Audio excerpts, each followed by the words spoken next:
नमः। श्रीमद् वाल्मीकि रामायण के 37वें सर्ग को आज हम प्रारंभ कर रहे हैं।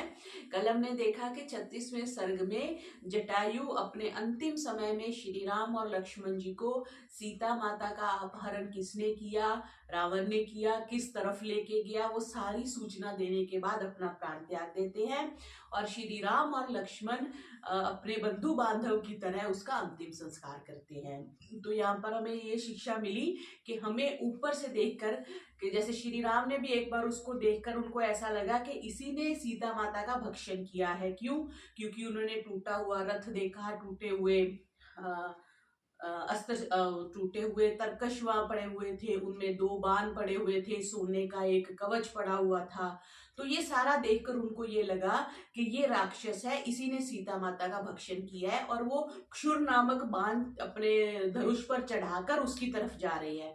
अगर वो कुछ क्षण की गलती कर देते या प्रतीक्षा नहीं करते या सामने वाले की, जटायु की बात नहीं सुनते तो उनको सीता माता का पता ही नहीं चलना था। क्योंकि जटायु ने तो उनको बताया कि रावण ले गया और लंका में ले गया और जो है वो राक्षस राज है। तो इसलिए हमें पहले सामने वाले का, कई बार बच्चों के साथ भी हम ऐसा व्यवहार करते हैं, बच्चे को या किसी सामने वाले को अपनी सफाई देने का मौका ही नहीं देते। हम इतने गुस्से में, इतने आवेश में होते हैं कि हमें लगता है बस हम ही सही है और हम जो कर रहे हैं वो सही है। तो हमें हमेशा थोड़ा धैर्य रखना चाहिए कि सामने वाले की परिस्थिति क्या है। हो सकता है सामने वाले के पास बहुत कुछ अच्छा हमें देने के लिए हो।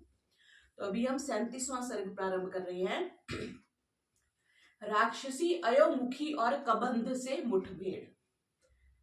कृतौ तैवम् उदकं तस्मै प्रस्थितौ राम लक्ष्मणौ अवेक्षन्तौ वने सीतां पश्चिमां जग्मतु दृश्यम्। तत्पश्चात राम और लक्ष्मण दोनों वीर उस तपस्वी जटायु की अंत्येष्टि क्रिया आदि कृत्यों को पूर्ण कर वहां से प्रस्थानित हुए और वे वन में सीता को खोजते हुए पश्चिम दिशा की ओर चले।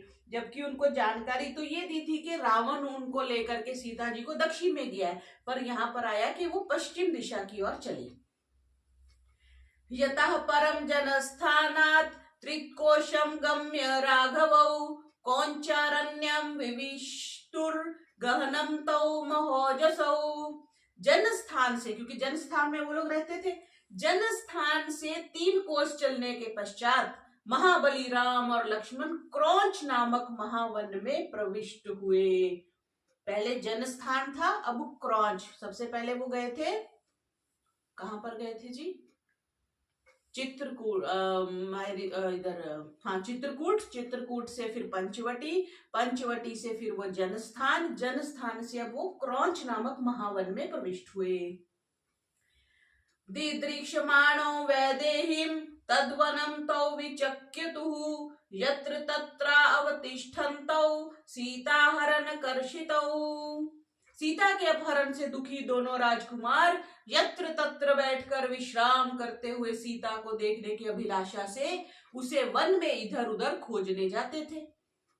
ततः पूर्वेन तौ गत्वा त्रिकोशं भ्रातरौ तदा कौंच आरण्यमतिक्रम्य मतंगाश्रममंतरे। तदंतर वे दोनों राजकुमार उस वन में 3 कोस पूर्व की ओर जाकर कौंच आरण्य को पार कर महर्षि मतंग के आश्रम में पहुंचे। 3 कोस पूर्व, पहले पश्चिम की ओर गए, फिर 3 कोस पूर्व की ओर गए, कौंच आरण्य को पार किया और महर्षि मतंग को मिले। सबसे पहले किनको मिले थे जी? महर्षि भारद्वाज के आश्रम गए थे। महर्षि भारद्वाज के पास महर्षि वाल्मीकि के आश्रम गए थे। उसके बाद से फिर एक और श्रृंग कुछ महर्षि के आश्रम में गए थे। फिर महर्षि अगस्त्य के पास गए थे, जिन्होंने उनको धनुष दिया था, धनुष और बाण दिए थे। और फिर उसके बाद वो अब महर्षि मतंग के आश्रम में पहुंचे हैं। दृष्ट्वा तु तद्वनं घोरं बहुभीमं मृगद्विजं नाना सत्व समाकीर्णं सर्वं गहन पादपम्। मतंग आश्रम वाला वह वन वनैले, भयंकर जीव जंतुओं और सघन वृक्षों से परिपूर्ण तथा भय उत्पन्न करने वाला था। ददृशाते तू तौ तत्र दरीं दशरथात्मजौ पाताल सम गंभीराम तमसा नित्य संवृताम। मतंग वन की पहाड़ी पर दशरथ कुमार राम लक्ष्मण ने एक विशाल पर्वत कंदरा को देखा जो पाताल के समान गहरी और अंधकार से आवृत थी। पर्वत कंदरा मीन्स पर्वत के अंदर जो गुफाएं बनी होती हैं, ये आंध्रा में बहुत ज्यादा है, बहुत नीचे नीचे।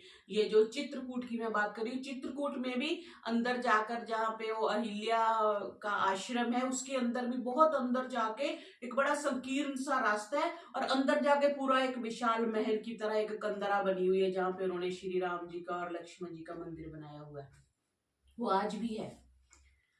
आसाद्य तो नरव्याघ्रौ दर्यास्तस्या विदूरतः ददृशा ते महारूपाम राक्षसीं विकृताननाम। उस पर्वत कंदरा के समीप पहुंचने पर नर के श्री राम लक्ष्मण ने वहां भयंकर रूप वाली एवं विकराल मुख वाली एक राक्षसी को देखा।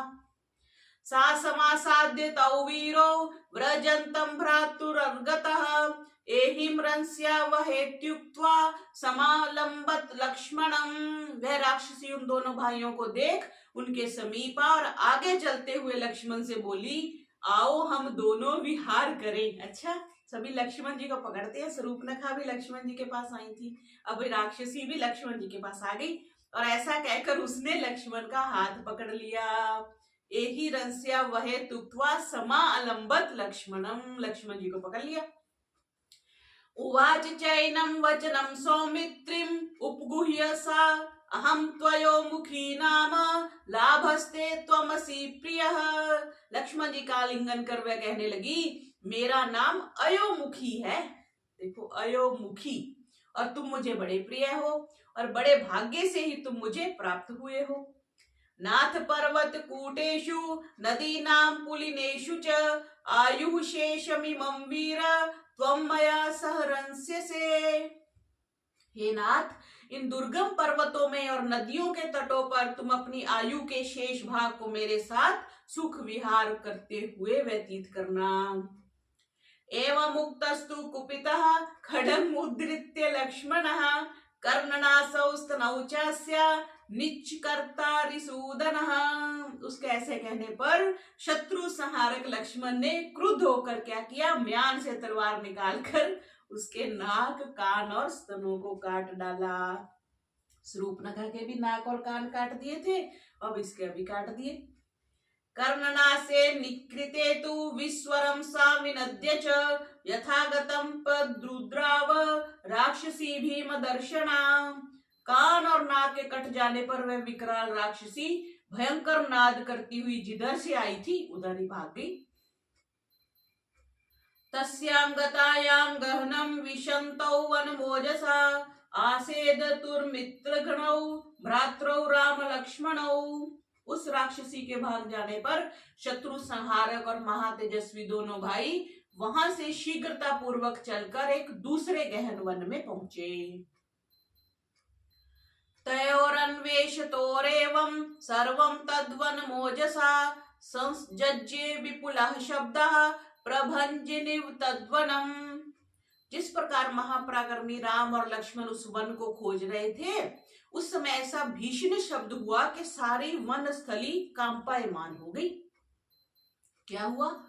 तम शब्दम कांक्षमानस्तु रामः कक्षे सह अनुजः ददर्श समूहाकायं राक्षसं विपुलोरसम। लक्ष्मण सहित श्री राम उस भीषण शब्द को जानने की आकांक्षा कर ही रहे थे कि उन्होंने पास ही वृक्षों के झुंड में विशाल वक्ष स्थल वाले एक विकराल राक्षस को देखा। राम जी वन में गए राक्षसों को मारने थे। स महाबाहुरत्यर्थं प्रसार्य विपुलौ भुजौ जग्राह सहितावेव राघवौ पीडयन् बलात्।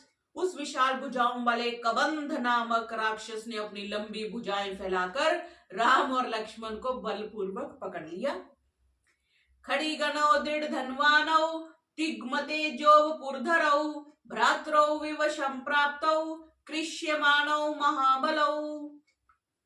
धनुर्धारी हाथ में खड्ग लिए हुए अत्यंत तेजस्वी और दीर्घायु दोनों भाई उस राक्षस द्वारा पकड़े जाने पर विवश हो गए। तत्र धैर्येण शूरस्तु राघवो नैव विव्यथे बाल्यादनाश्रयत्वाच लक्ष्मणस्त्वइति विव्यथे। धैर्यशाली वीर, लक्ष्मण जी में धैर्य नहीं था, धैर्य किसमें था? राम जी में था। धैर्यशाली वीर रामचंद्र तो उस राक्षस की पकड़ में आ जाने के कारण व्यथित नहीं हुए, परंतु अज्ञानवश धैर्य को त्याग लक्ष्मण जी उसकी पकड़ में आने से बहुत दुखी हुए। उवाच विष्णः सन राघवं राघवनुजः पश्यमावीर विवशं राक्षस्य वंशगतम्। दुखी होकर राम अनुज लक्ष्मण ने श्री राम से कहा, हे वीर मुझे देखो, मैं राक्षस के फंदे में फंसकर विवश हो गया हूं। मयकेन विनिर्युक्तः परिमुञ्चस्व राघव मां हि भूत बलिं दत्वा पलायस्व यथा सुखम। हे राम, आप मुझे राक्षस को सौंपकर मुझ एक की बलि चढ़ाकर यहाँ से सुखपूर्वक चले जाइए। अधिगंतासि वैदेहीं अचिरे नेति मे मतिः प्रतिलभ्य च काकुत्स्थ पितृपैतामहीं महीं तत्र माम राम राज्यस्था स्मर्तुर्मर्हसि सर्वदा लक्ष्मणे एव मुक्तस्तु रामा सौमित्रिं ब्रवीत। हे काकुत्स राम, आपको सीता अवश्य मिलेगी, ऐसा मेरा दृढ़ विश्वास है। पिता पितामह के द्वारा पालित इस पृथ्वी को प्राप्त करके राज सिंहासन पर बैठकर सदा मेरा स्मरण करते रहना। जब लक्ष्मण जी ने ऐसा कहा तो श्री राम बोले, जैसे हम कहते हैं ना कि भाई अब मैं तो मर ही जाऊंगा, तुम जाओ और अपने दुनिया के सुख भोगो। मास्मत्रांसं कृथा वीर न हि त्वादृग् विषीदति एतस्मिन्नन्तरे क्रूरो भ्रात्रौ राम लक्ष्मणौ पप्रच्छ घन निर्घोषः कबंधौ दानवोत्तमः। हे वीर, भयभीत मत हो, तुम्हारे जैसा वीर व्यक्ति इस प्रकार दुखी नहीं होता। इस प्रकार वार्तालाप करते हुए राम और लक्ष्मण से उस दानव श्रेष्ठ क्रूर कबंध ने पूछा। कौयुवाम वृषभ स्कंधौ महाखड्ग धनुर्धरौ घोरम देश इमं प्राप्तौ मम भक्ष्या उपस्थितौ। वृषभ के समान, वृषभ बैल को कहते हैं, वृषभ के समान ऊंचे कंधों वाले खड्ग और धनुषधारी तुम दोनों कौन हो? राक्षस को तो पता ही नहीं है कौन है। इस घोर वन में आकर तुम मेरे भक्ष्य बन गए हो, मेरा भोजन बन गए हो, क्या हुआ? कौन हो तुम? तत्श्रुत्वा लक्ष्मणो वाक्यं प्राप्त कालम हितं तदा उवाचाति समापन्नो विक्रमे कृत निश्चयः। कबंध के वचनों को सुनकर लक्ष्मण जी दुखित हो अपने हित के पराक्रम का निश्चय कर श्री राम से समय अनुकूल वचन बोले।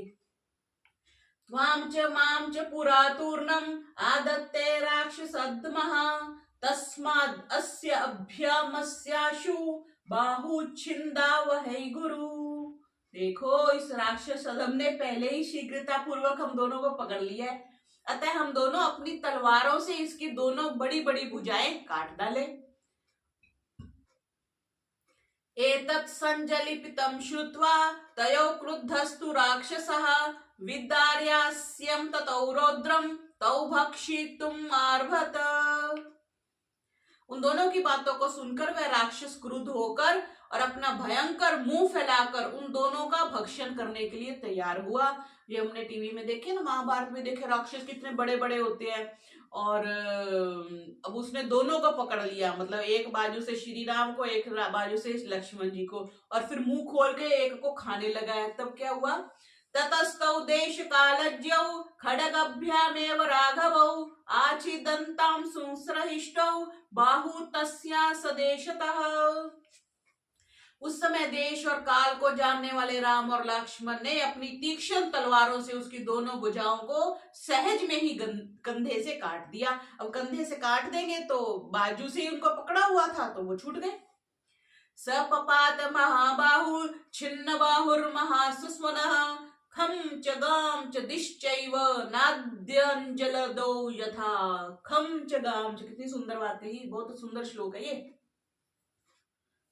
सपपात महाबाहु छिन्न बाहुर्महास्वनः खम च गाम च दिशश्चैव नाद्यंजलदौ यथा। भुजाओं के कटने पर महाबाहु कबंध मेघ की भांति भयंकर गर्जना कर उससे आकाश, पृथ्वी और समस्त दिशाओं को पूरित करता हुआ भूमि पर गिर पड़ा। खम हो गया आकाश और दिशाएं, आकाश और दिशाओं को कंपित करता हुआ। सनिकृतौ भुजौ दृष्ट्वा शोणितौघ परिप्लुतः दीनापप्रच्छतौ वीरौ कौ युवामिति दानवः। रक्त से लथपथ अपनी दोनों कटी भुजाओं को देखकर दीनता पूर्वक उस दानव ने पूछा, भाई तुम दोनों युवक हो कौन, मेरी दोनों बाजू काट दी। इति तस्य ब्रुवानस्य लक्ष्मणः शुभलक्षणः शंश राघवं तस्य कबंधस्य महाबलः। कबंध के ऐसा पूछने पर शुभ लक्षणों से युक्त महाबली लक्ष्मण ने कबंध को श्री राम का परिचय देते हुए कहा, कोई बड़ा साथ में हो तो पहले उसका परिचय देते हैं, अपना नहीं देने लग जाते। जैसे कोई शिष्य हो तो गुरुजी साथ में है तो पहले गुरुजी का परिचय देते हैं। तो लक्ष्मण ने बोलना शुरू किया और श्री राम का परिचय देने लगा। अयमिक्ष्वाकुकुदायादो रामो नाम जनैः श्रुतः अस्यैवावरजं विद्धि भ्रात्रं मां च लक्ष्मणम्। ये इक्ष्वाकु वंशीय राज्य के उत्तराधिकारी हैं। ये संसार में राम के नाम से विख्यात हैं। मैं इनका छोटा भाई हूं और मेरा नाम लक्ष्मण है। मात्रा प्रतिहते राज्ये रामा प्रव्राजितो वनम मया सह चरत्येष भार्या च महद्वनम। राज्य अभिषेक के समय में इनकी सौतेली माता ने विघ्न डालकर इन्हें वन में भेज दिया। राज्य से च्युत होकर ये मेरे और अपनी धर्म पत्नी के साथ महावन में विचरण कर रहे थे। अस्य देव प्रभावस्य वसतो विजने वने रक्षसापहृता पत्नी यामिच्छिन्ता विहागतौ। इस देवतुल्य प्रभावशाली श्री राम की धर्म पत्नी को इस विजन वन में निवास करते हुए किसी ने हर लिया है। उसी को खोजते हुए हम यहाँ आए हैं। निवासं वा प्रभावं वा वयं तस्य न विद्महे कुरु कल्याणमत्यर्थं यदि जानासि तत्वतः। हम नहीं जानते कि वह राक्षस कहाँ का रहने वाला है और उसका प्रभाव कैसा है। यदि आपको इस विषय में कुछ ज्ञात हो तो कृपया हमें बताइए, इससे हमारा बड़ा कल्याण होगा। तो तुमने उसकी बाजू काट दी और वो आपका कल्याण कैसे करेगा। लक्ष्मणस्य वचः श्रुत्वा कबन्धो वाक्यं ब्रवीत् शृणु राघव तत्वेन यथा सीताम वाप्स्यसि। लक्ष्मण की बात सुनकर कबंध ने श्री राम को संबोधित होकर कहा, हे राम, तुम्हें सीता किस प्रकार प्राप्त होगी, मैं उसका उपाय बताता हूँ, आप सुने। अच्छा, राक्षस बड़ा अच्छा था, वो अपनी भुजाएं कटने के बाद भी उनकी सहायता कर रहा है। राम शुड्यक्तयो लोके याभि सर्वं विमृश्यते परिमृष्टो दशान्तेन दशाभागेन सेव्यते। हे राम, संसार में किसी भी कार्य की सिद्धि के लिए 6 युक्ति है। कोई भी कार्य करना है तो 6 तरीके हैं। श्रेष्ठ जन इन्हीं उपायों से अपने कार्य को सिद्ध करते हैं। जो मनुष्य दुर्दशाग्रस्त हो जाता है उसकी भी दुर्दशा ही होती चली जाती है। मतलब अपना कार्य निकालना चाहिए। कौन कौन से 6 उपाय है? एक तो है संधि कर लो, दोस्ती कर लो, मित्रता कर लो। दूसरा विग्रह कर लो, अलग हो जाओ। याम, आसन, द्विवेदी भाव और समाश्रय, ये 6 उपाय हैं अपने जिसको हम कहते हैं अपना स्वार्थ सिद्ध करने के लिए, अपना कार्य पूर्ण करने के लिए। तद्वश्यं त्वया कार्यः ससुहित सुहृदाम्बर अकृत्वा हि न ते सिद्धिमहं पश्यामि चिन्तयन्। अपनी दुर्दशा को समाप्त करने और सीता की प्राप्ति रूपी कार्य में सिद्धि और सफलता प्राप्त करने के लिए हे सुहृदों में श्रेष्ठ, आप इन उपायों में से प्रथम उपाय संधि का आश्रय लेकर वक्ष्यमान उस व्यक्ति के साथ अवश्य मित्रता करो। उसकी मित्रता के बिना आपके लक्ष्य की सिद्धि नहीं हो सकेगी, ऐसा मेरा विचार है। श्रूयताम राम वक्ष्यामि सुग्रीवो नाम वानरः भ्रात्रा निरस्ता क्रुद्धेन बालिना शक्रसूनुना। हे राम सुनो, मैं उसके संबंध में बतलाता हूँ। सुग्रीव नाम का एक वानर है। इंद्रपुत्र बाली ने क्रुद्ध होकर अपमान पूर्वक उसे राज्य से निकाल दिया है। बाली जो था वो सुग्रीव का बड़ा भाई था, तो और उसने सुग्रीव को राज्य से बाहर निकाल दिया था और उसकी पत्नी को रख लिया था। ऋष्यमुखे गिरिवरे पंपा पर्यंत शोभिते निवत्स्यात्मवान वीरश्च चतुर्भि सह वानरहि।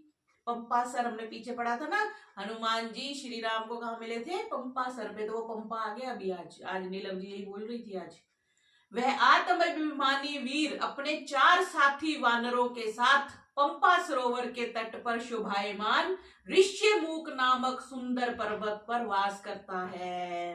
कौन सा पर्वत आ गया जी? ऋष्यमूक पर्वत आ गया। और पंपा सरोवर उस दिन मैंने याद करने के लिए कहा था, तो वो जोगिंदर जी बोलते क्या किस पर मिले थे? हैंडपंप पे, है ना। तो पंपा सरोवर याद रखना पड़ेगा। वानरेंद्रो महावीर्यस् तेजोवानमित प्रभः सत्यसंधो विनीतश्च धृतिमान मतिमान महान। वह वानरों का राजा कैसा है? अत्यंत बलशाली है, तेजस्वी है, अमित प्रतापी है, सत्य प्रतिज्ञ है, विनीत, धैर्यवान और बड़ा बुद्धिमान है। सते सहाय मित्रं च सीतायाः परिमार्गणे भविष्यति ही ते राम माच शोके मना कृथा। वह तुमसे मित्रता करेगा और सीता को ढूंढने में तुम्हें सहायता भी देगा, इसलिए हे राम तुम शोक मत करो। गच्छ शीघ्रमितो राम सुग्रीवं तम महाबलम वयस्यं तम कुरु क्षिप्रम इतो गत्वाद्य राघव। हे राम अब आप यहाँ से शीघ्र ही महाबली सुग्रीव के पास जाइए, वहां पहुंचकर उससे मैत्री कर लो। एषा राम शिवः पंथा यत्रैति पुष्पिता द्रुमः प्रतीचिं दिशमाश्रित्य प्रकाशन्ते मनोरमः। हे राम पश्चिम दिशा में फूलों से लदे हुए ये जो मनोहारी वृक्ष दिखाई दे रहे हैं, वहां जाने के लिए यह मार्ग ही सुखदायी होगा। तो ये जो कबंध नाम का राक्षस था जिसकी उन्होंने भुजाएं काट दी थी, उसने भी राम जी का भला किया। अब आगे 38वां सर्ग है, ये अरण्य कांड का अंतिम सर्ग है।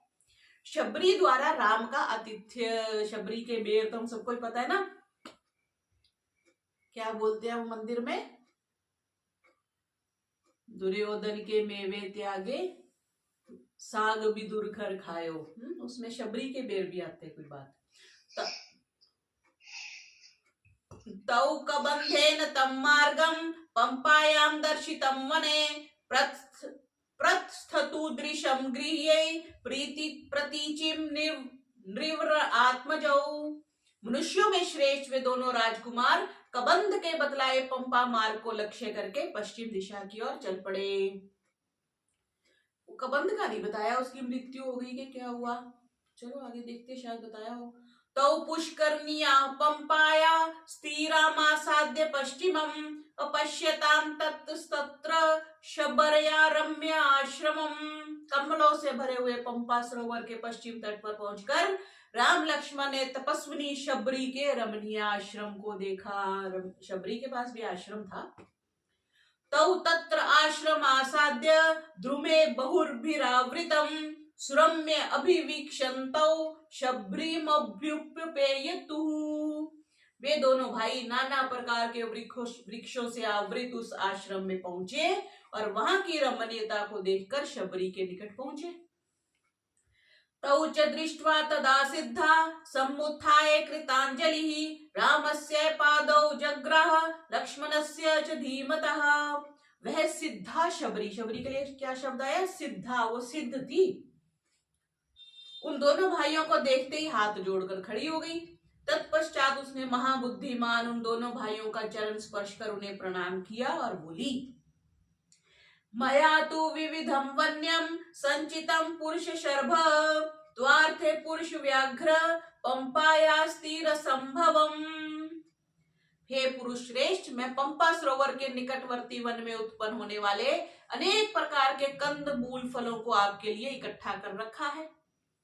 तो शबरी ने राम और लक्ष्मण का कंद मूल फूलों से आतिथ्य किया था। फिर कह रहे हैं जो झूठे बेरों की कहानी है वो इसमें नहीं है। तुलसीकृत रामचित्र मानस में तो ये बात है कि राम द्वारा शबरी के झूठे बेर खाने की कहानी जो है वो सर्वथा निराधार और कपोल कल्पित है, ऐसी ये टिप्पणी कर रहे हैं। क्योंकि इसमें उसने ये कहा है ना, ये देखो आ गया ना, मया तु विविधम वन्यम संचितम पुरुष सर्वत्वार्थे पुरुष व्याघ्र पंपा स्थिति असंभव, जो वन में मिलता है कंद मूल और फलों को इकट्ठे किया है। पाद्यमाचिमिन्यम च सर्वम पाद्य यथा विधि तमुवाच ततो रामः शमनीम संशितव्रताम। ऐसा कहकर उस शबरी ने उन्हें अर्घ्य पाद्य और आचमन आदि यथाविधि प्रदान कर उनका आतिथ्य किया। तब श्री राम ने धर्म और तपस्या में निरत रहने वाली शबरी से पूछा, कच्चिते निर्जिता विघ्ना कच्चिते वर्धते तपः कच्चिते नियता क्रोध आहारश्च तपोधने। बहुत सुंदर श्लोक है। हे तपस्विनी, तपश्चर्या में विघ्न डालने वाले काम आदि 6 शत्रुओं को तुमने जीत लिया है। तुम्हारी तपस्या में वृद्धि तो हो रही है, तुमने क्रोध को तो अपने वश में कर लिया है, तुमने आहार आदि की प्रक्रिया नियमित तो है। तो श्री राम उसको तपस्या के बारे में, उसकी साधना के बारे में पूछते हैं। कच्चिते, हमारी तरह नहीं कि मौसम कैसा है, हमारे यहाँ भारत में अभी कोई किसी से मिलेगा ना, अच्छा तेरे यहाँ मौसम कैसा है, हमारे यहाँ सर्दी हो रही है, हमारे यहाँ बारिश हो रही है, आधा घंटा तो यही चर्चा, समय का वो क्या टेलीविजन पे भी आता है ना, समय की समाचार, वही चलता रहता है, मेरे यहाँ गर्मी, मेरे यहाँ सर्दी, मेरे यहाँ वर्षा। लेकिन अगर साधु लोग मिलते हैं या साधना वाले लोग मिलते हैं तो साधना की बात होनी चाहिए, परमात्मा क्यों कहते हैं, और किसी से मिलो तो प्रभु भजन की बात होनी चाहिए। ये नहीं कि क्या सब्जी बनाई, आलू महंगे हो गए, टमाटर सस्ते हो गए, ये बातें नहीं करनी चाहिए। तो यहाँ श्री राम कितनी सुंदर बात पूछ रहे हैं हमसे। कच्चिते नियमः प्राप्ता कच्चिते मनसा सुखम कच्चिते गुरु शुश्रूषा सफला चारुभाषिनी। हे चारुभाषिनी, है मीठा बोलने वाली, तुम यम नियमों के पालन में सफल तो हो गई हो, तप के द्वारा प्राप्त होने वाला संतोष, सुख और शांति तो तुम्हें प्राप्त हो गई, तेरी गुरु शुश्रूषा सफल हो गई, तुम्हारी जो गुरु की सेवा थी वो सफल हो गई, संतोष, सुख और शांति की प्राप्ति हो गई है। रामेण तापसी पृष्ठा सा सिद्धा सिद्ध सम्मता सशंश शबरी वृद्धा रामाय प्रत्युपस्थिता। श्री राम ने शबरी से इस प्रकार के प्रश्न पूछे, तब सिद्ध पुरुषों द्वारा सम्मानित उस वृद्धा तपस्विनी ने कहा, अद्य पापा तपस्सिद्धिस् त्वसंदर्शनान्मया अद्य मे सफलम तप्तम गुरुवश्च सुपूजितः। हे राम, आज आपके दर्शन से मैंने तपश्चर्या की सिद्धि प्राप्त कर ली, आज मेरा तप करना, गुरुजनों की सेवा सार्थक हुई। इति उक्त्वा जटिला वृद्धा चीर कृष्णा जिनांबरा तस्मिन् मुहूर्ते शबरी देहं जीर्णं जिहासति अनुज्ञाता तु रामेण हुत्वा आत्मनं हुताशने ज्वलत् पावक संकाशा स्वर्गमेव जगामसा।